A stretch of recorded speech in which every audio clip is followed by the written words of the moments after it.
Anteriormente em Mighty Morphin Power Rangers, os Mighty Morphin e os Omega Rangers travam uma batalha sem precedentes contra Kia e os Ungidos. A Ranger Slayer retorna dos confins da galáxia com Elarian e Remy, as duas Solar Rangers. Com a ajuda do Solarix, Ari desconecta todos os Ungidos da rede de morfagem.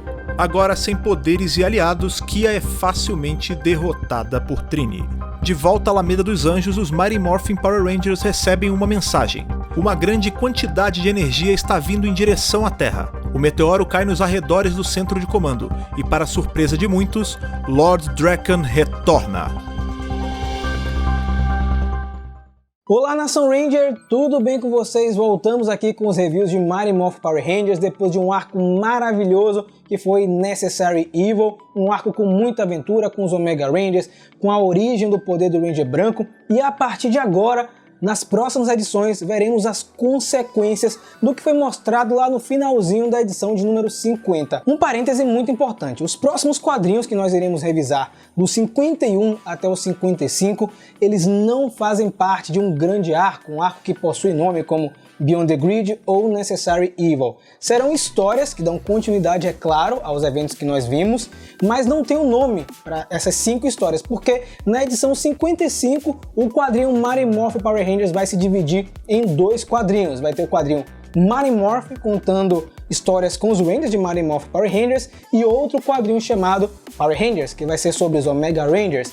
E aí, em novembro, nós teremos sim o próximo grande arco dos quadrinhos, intitulado Unlimited Power. Mas ainda assim, tudo que será mostrado das edições 51 a 55 serão importantes, irão preparar para essa próxima grande saga. Estão entendidos? Então aproveita aí para se inscrever no canal, clica aqui embaixo no botão inscrever-se, ativa o power sino das notificações e não esquece de deixar o seu gostei e um comentário depois aí, o que é que você achou da edição de número 51 de Mighty Morphin Power Rangers. A edição 51 começa exatamente após os eventos da edição 50, vamos recordar aí rapidinho. Lá no final da edição 50, os Rangers estão conversando lá no bar do Ernie e recebem uma chamada do Alpha e do Zordon, porque um meteoro está indo em direção ao planeta Terra e tem grandes assinaturas de energia. E esse meteoro cai nas mediações do centro de comando e não era um meteoro, era o próprio Lord Drakkon, que aparece bem diferente. Esse foi o grande choque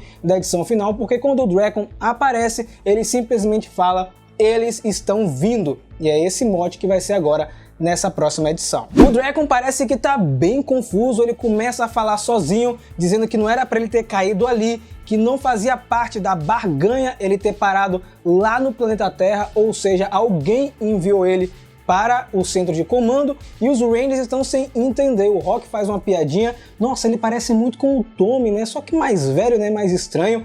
E a Isha fala: eu acho que é o Drakkon, mas de Lord ele não tem nada, porque ele tá bem acabado, né? Ele tá bem diferente do que a gente viu nos eventos de Shattered Grid. Ele tá com o cabelo raspado, tá com a tatuagem no rosto, tá com a roupa assim, são vários trapos na verdade. E o Adam fica sem entender e fala o seguinte: oh, o Lord Drakkon não tava morto? Aí o Billy fala: não, ele tava preso na Prometeia, só que ele desapareceu tem 6 meses. Um parêntese muito importante que vai te ajudar a entender o que tá acontecendo.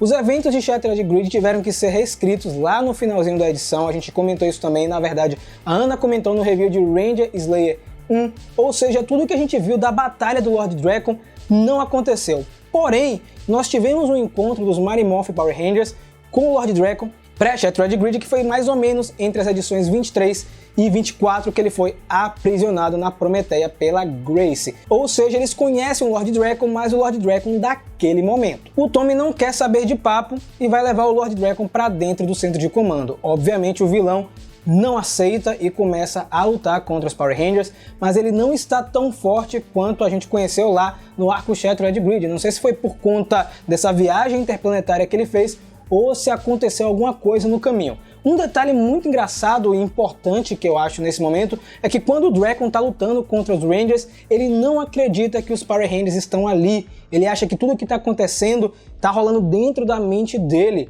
E ele fica falando sozinho: vocês são imagens da minha mente, vocês não vão tirar o resto de sanidade que eu tenho. E o momento agora não é para brigar, é para fugir. E nesse momento, antes de ele terminar de falar, na verdade, o Tommy dá um soco nele, ele fica abatido, ele fica desacordado no chão e o Tommy fala: você não vai fugir para lugar nenhum, eu vou levar você para o centro de comando. A Kimberly e o Billy não enxergam essa chegada do Lord Drakkon como um bom presságio, mas levam ele para ser interrogado por Zordon. Em um armazém abandonado lá na Alameda dos Anjos, nós encontramos aí Finster, Squat, Babu e Goldar com o rabo entre as pernas, tão bem frustrados porque perderam todos os combates que rolaram, tanto contra os Mighty Morphin quanto com os Omega Rangers, estão sem o cajado do Lord Zed. O Finster não consegue mais fazer boneco de massa porque não tem material, inclusive estão procurando outras profissões, e tem um detalhe muito engraçado que o Squat fala: talvez a gente pode trabalhar no telemarketing, só que a conversa é interrompida porque o Lord Zed aparece destruindo tudo, chamando eles de idiotas, de incompetentes. Como é que vocês não conseguiram fazer nada na minha ausência? Mas eu entendo, porque vocês não tiveram um líder de verdade para guiá-los nesse combate contra os Rangers, mas calma que eu tenho um plano definitivo que dessa vez vai destruir os Power Rangers para sempre. Lá no centro de comando tá todo mundo prejudicado, todo mundo com a mão na cabeça.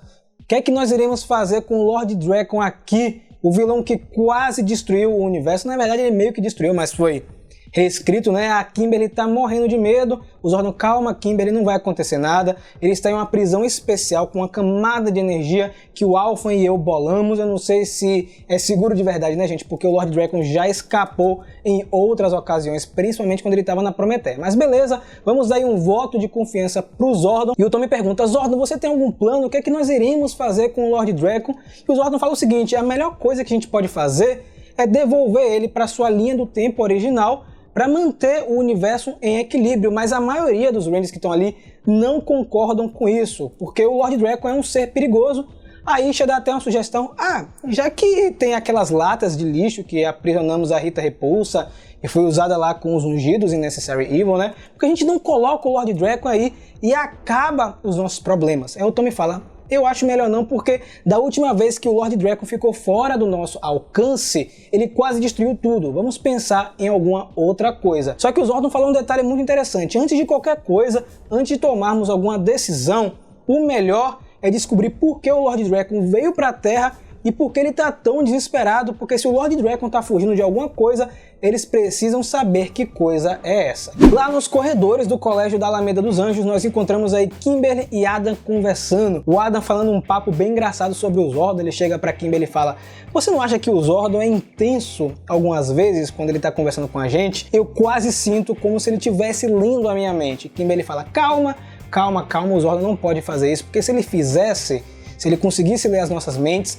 com certeza eu já teria sido expulsa do centro de comando. Uma parte muito legal também, porque a gente não vê muito dessa interação da Kimberly com o Adam na série de TV. E aí aparece o Matt e o Rock. Sim, o Matt, o velho Matt que apareceu em Saban's Go-Go Power Rangers. A Kimberly fica surpresa: de onde é que vocês dois se conhecem? Eles coçam a cabeça: a gente se conhece já tem um tempo já, porque nós já jogamos um contra o outro no futebol, porque o Rock originalmente era de Stone Canyon e o Matt da Alameda dos Anjos, ou seja, eles já competiram aí nesses torneios dos colégios, né? Não sei como é que chama, se é intercolegial, enfim, eles já competiram nessas competições. Em outro momento nós encontramos aí o Tommy treinando na academia de Karatê da Alameda dos Anjos com várias crianças. A Isha aparece e comenta: nossa, o jeito que você fala, o jeito que você se porta me lembra um antigo treinador que me ensinou algumas coisas. Ela tá falando, é claro, do Jason. E ela aproveita esse momento para dar uma cutucada no Tommy.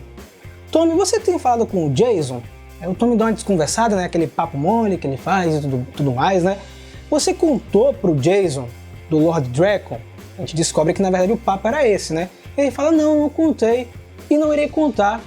E a Isha fica surpresa porque é a versão maligna psicopata do Tommy que quer matar todo mundo. Ele não falou nada com o Jason. E aí o Tommy fala o seguinte: com o tempo, Aisha, você vai aprender que esse tipo de coisa aí, uma versão maligna minha, um ser psicopata, faz parte do nosso trabalho. A gente vai enfrentar coisas desse tipo daqui pra frente. E se caso algum dia ele fique dentro de uma sala com o Lord Drakkon, a única coisa que ele vai fazer é chutar a cara dele. E aí a cena faz uma rima, né? Porque quando o Tommy fala isso, ele chuta um daqueles totens de karatê como se fosse o Lord Drakkon. Voltando agora para o centro de comando, o Lord Drakkon tá lá na prisão sentado com um colar cervical estranho, e a gente descobre depois que é um dispositivo que o Billy colocou nele para avaliar se ele trouxe algum organismo vivo, alguma bactéria, algum vírus dessa viagem interplanetária. e também para rastrear a assinatura de energia do próprio Drakon para descobrir de onde ele veio.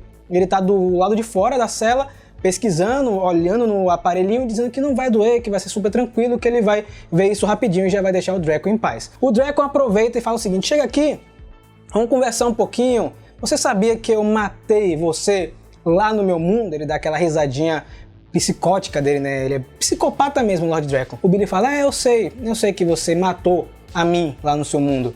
E é nesse momento que é engraçado e estranho também que o Lord Drakon pega um colar que tá no pescoço dele e tem a cabeça da Saba, né? Porque ele quebrou a Saba lá nos eventos de Shattered Grid e a Saba não funciona, obviamente, mas ele tá conversando com a Saba dizendo: tá vendo? Não te disse que ele sabia que eu tinha matado a ele mesmo em nosso universo? Por isso que as mãos dele estão tremendo.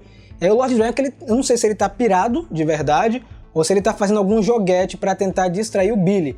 E ele fala assim: Billy, se você quer saber o que tá acontecendo, o que é que tá vindo, o que é que eu quero alertar para vocês, é só me libertar aqui da prisão que eu vou contar tudo. Só que o Billy obviamente não confia no Lord Drakon, fala até o seguinte: será que você realmente sabe alguma coisa ou você tá apenas jogando comigo?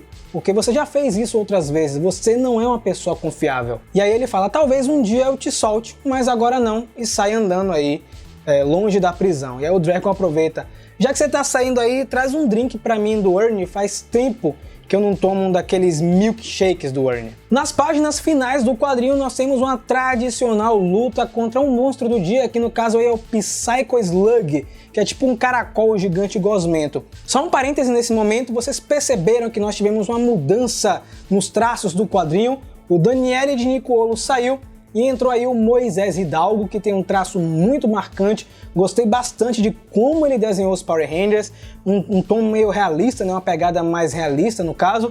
Porém, o Ryan Parrott continua aí na parte do roteiro. O Ryan que escreveu tudo aí de Necessary Evil para deixar o quadrinho mais familiar, com um roteiro e uma história mais constante. Voltando agora para o combate contra o Psycho Slug, que não está dando tanto trabalho para os Rangers. Eles inclusive estão ironizando: nossa, que monstro bizarro do Lord Zed, é sério que a gente vai enfrentar isso? Apesar de ser um monstro assim aparentemente fraco, ele consegue até atrapalhar um pouquinho os Rangers, porque ele joga uma gosma nos capacetes e meio que tampa o visor, e ele vai em direção ao Tommy. Ele tem uma carapaça até consideravelmente forte, né?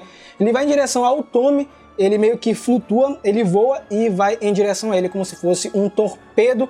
O Tommy consegue desviar naquele momento e os Rangers aproveitam a situação para formar o canhão do poder e tentar destruir esse novo inimigo.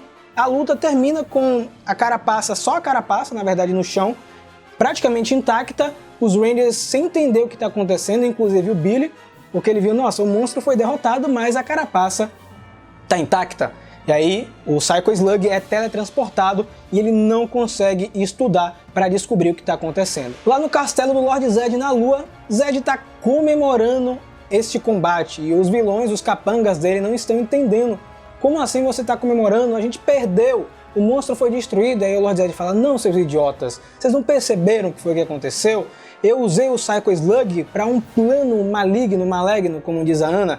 Aí dentro da carapaça do Psycho Slug está o cristal verde do caos, ou seja, ele enviou o monstro para a Terra, os Rangers atacarem o monstro com suas armas e com o canhão do poder para energizar o cristal verde do caos, para ele conseguir colocar o seu plano em prática, que é transformar o Squat, o Finster, o Babu e o Goldar em novas versões mais poderosas, mais aterrorizantes dos Dark Rangers. Tem uma página sinistra com eles transformados. E aí o Finster fala assim: bom, a gente precisa de um líder, né? Porque o Lord Zed fala: tá faltando ainda mais uma pessoa para formar um quinteto. Aí o Finster: eu tenho uma ideia, eu conheço alguém que é diabólico, que é muito mal e se encaixa perfeitamente nesse perfil que você está procurando. E o quadrinho termina com a Rita Repulsa aparecendo. Ela será a quinta Ranger do grupo dos Dark Rangers. A gente vai descobrir na edição seguinte. Se você gostou dessa edição, deixa aqui nos comentários o que é que você acha que vai acontecer na edição de número 52. O que é que tá fazendo o Lord Drakon ficar morrendo de medo? O que é que será que ele viu que fez com que ele viesse desesperado para o planeta Terra? Deixa aqui nos comentários. Não esquece de seguir o Mega Power Brasil nas redes sociais, principalmente o nosso Twitter, twitter.com/megapowerbrasil. E não esquece também de conhecer o nosso projeto de financiamento coletivo, que é o Apoia-se. O link vai estar aqui na descrição, apoia.se/megapowerbrasil, onde você pode ajudar a transformar o nosso centro de comando virtual em um centro de comando físico, com mais vídeo, com mais conteúdo. Tá tudo explicadinho aqui no link da descrição para você se tornar um apoiador, igual o Stefano Gollum, Yuri Lima e Daniel Denis, que estão apoiando esse vídeo de hoje. A gente se vê na próxima semana e que o poder o proteja.